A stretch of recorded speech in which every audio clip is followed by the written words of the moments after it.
after a long time, here we are exchanging our vows today. It's been more than a decade since we started this relationship. And looking back, ang haba na rin pala ng pinagsamahan natin.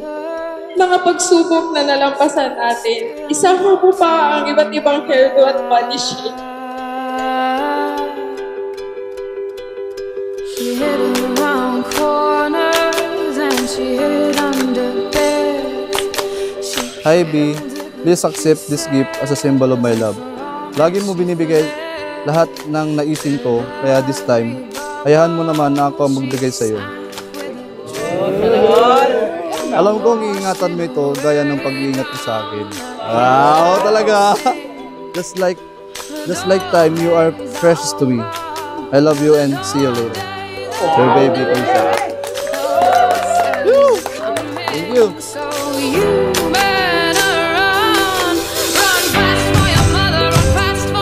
Year 2013, taon kung saan na tayo nakakilala. Nagsimula sa org na sa paghiram-hiram ng pamaypay at sa pagkuha ko na rin sa number mo sa akin, kuya na si Kuya Joseph Fernandez. Kuya, thank you. Di ko na-expect na yung pagiging Mars and Mars natin ay hantong sa pagiging mag-boyfriend and girlfriend. I'm so happy and blessed na dumating ka sa buhay ko.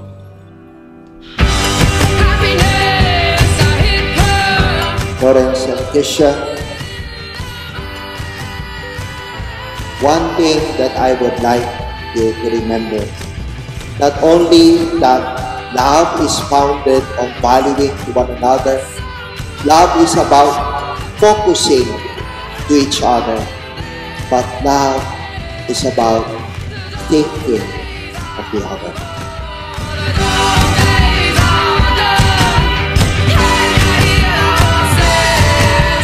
Focusing allows you to endure any kind of challenges in your life because there is something important that is in front of you. Run fast for your mother, run fast for your father, run for your children, for your sisters and brothers, leave all your love. Hi B, please accept this simple gift. Alam ko, simple lang to. Konting oras na lang, magiging Mrs. Ribo ka na.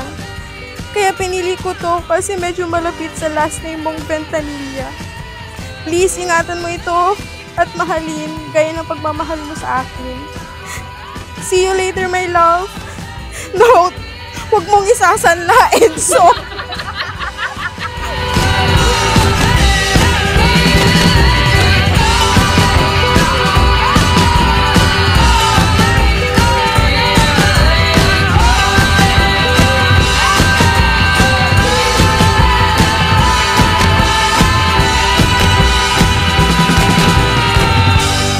Sa 10 years natin as boyfriend and girlfriend, sinubok tayo ng panahon.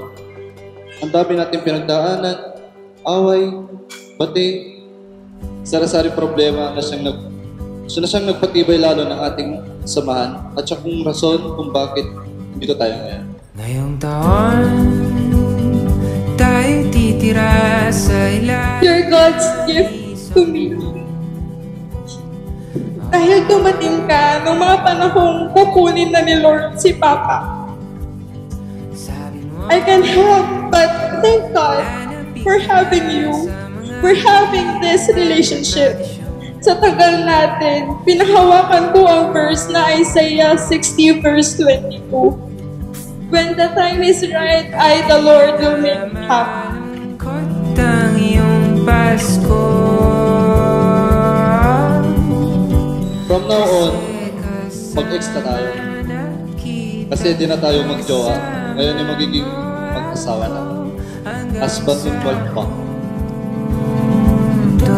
Hanggang maging alikabok.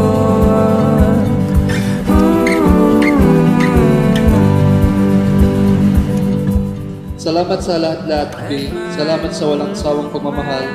Di lang sa akin, kundi rin sa family ko. Salamat sa suporta, pag-intindi, at paghintay sa akin na napakatagal. Hindi ko pinapangako pero gagawin ko lahat ng mga kaya ko para maging isang perfectong asawa ko.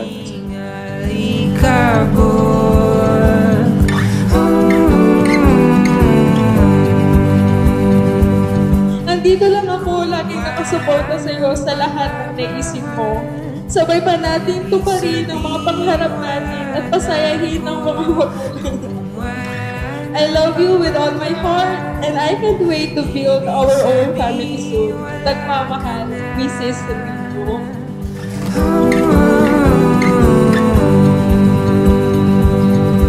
Hanggang sa dulo, hanggang maging abo, hanggang sa puntod, hanggang maging Mahal na mahal kita at patuloy na mamahalin pa. I love you so much, my puto kalasyaw. My love, my baby, nagmamahal, Step Rico.